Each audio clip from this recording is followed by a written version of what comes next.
தண்ணி இல்லப்ப சுத்தமா காலி போச்சு. தண்ணி பிடிச்சிடலாம்னு சொல்லி ஒரு ஆடு. சைலண்ட். 6-7 பேரா? Keep silent. சீக்கிரம் போறீங்க. டேய் தண்ணி பிடி போயிட்டு வரையா?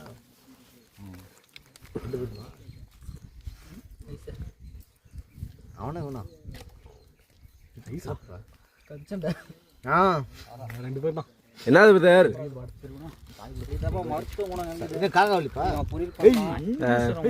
வந்து பச்சை பிச்சன் ஜெல்லு அரைக்கலாம் எல்லாமே சரிங்களா?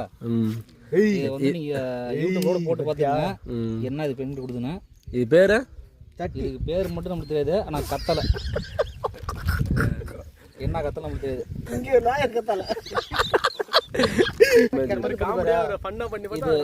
முத்தனை கிளை எது பிஞ்சு கிளை எதுன்னு சொல்லி பெரட்ட மாதிரி தெரியும். அந்த மாதிரி கிளையை எடுத்து வெண்டைக்காய் மாதிரி அரைஞ்சி பொரித்து சாப்பிடலாம்.